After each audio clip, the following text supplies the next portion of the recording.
Le CIVIM, Sommet international de l'innovation en ville médiane, espace dédié au renforcement de la coopération économique entre villes et territoires de France et du monde entier, tenu du 3 au 4 juin à Dunkerque, a réuni des experts, des chefs d'entreprise, des représentants des collectivités locales et des décideurs déterminés à façonner l'avenir de leur ville face aux enjeux du changement climatique, du numérique, de l'énergie et bien d'autres questions liées au développement durable. À ces assises, le ministre congolais de l'assainissement urbain, de l'entretien routier et du développement local, Juste Désiré Mondélé, a présenté la vision de son pays en matière de décentralisation, un processus qui vise également la création des conditions propices pour l'attractivité des villes secondaires. La coopération décentralisée est véritablement un facteur d'unité, un facteur d'échange, un vecteur d'échange entre les populations.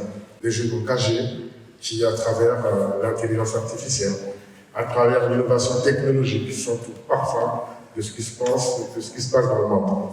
Mais alors, parler de ville médiane, parler de l'innovation technologique, c'est aussi des moyens. C'est aussi beaucoup de moyens, c'est aussi de la recherche. Et la recherche demande de l'investissement, mais la recherche demande aussi le partage d'expériences. La participation du Congo à ce sommet s'inscrit dans la dynamique de recherche des partenaires pouvant contribuer au développement local, conformément aux recommandations de la conférence internationale sur l'assainissement tenue à Brazzaville.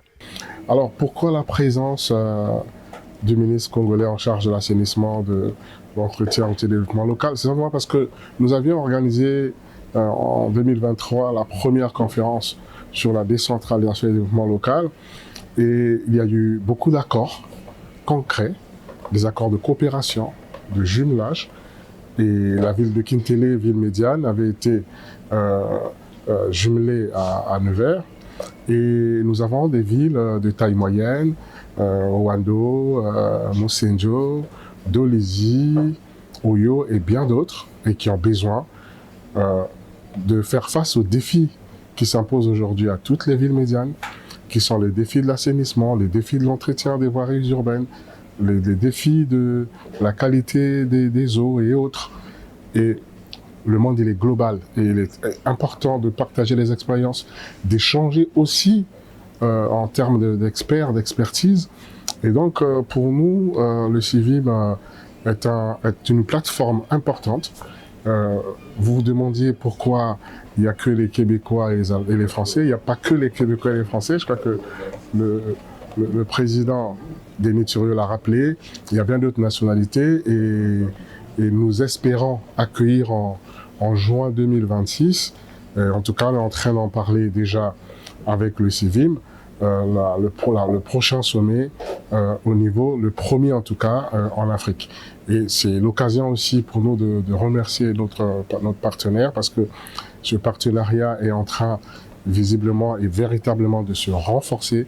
C'est une relation qui devient durable et nous avons eu on a vu de belles approches de gestion, d'innovation, de villes résilientes, de villes connectées. Très heureux d'accueillir le ministre au CIVIM, Sommet international de l'innovation en ville médiane, qui est le CIVIM by Nevers, mais à Dunkerque cette fois. C'est la première fois que nous l'exportons en France, dans cette ville de Dunkerque, qui était tout à fait légitime à le recevoir. Je rappelle le principe, co-créé par des Québécois, 1 an sur 2 au Québec, 1 an sur 2 en France, mais dans l'idée de sommet international de l'innovation en ville médiane, il y a le mot international qui est bien plus large. Et donc l'objectif, c'est de l'élargir aussi à l'Afrique et donner du sens au jumelage que nous avons créé entre Kintélé et Nevers, évidemment suivi par nos gouvernements respectifs. Donc il est important, encore une fois, que cette présence africaine, et peut-être le CIVIM ira-t-il prochainement d'ailleurs en Afrique, s'associe à d'autres que des Français et des Québécois d'ailleurs, puisque nous recevons des Allemands, nous recevons des Espagnols, des Portugais et d'autres pays que certainement j'oublie. Donc vous voyez qu'il y a une vraie logique à cela.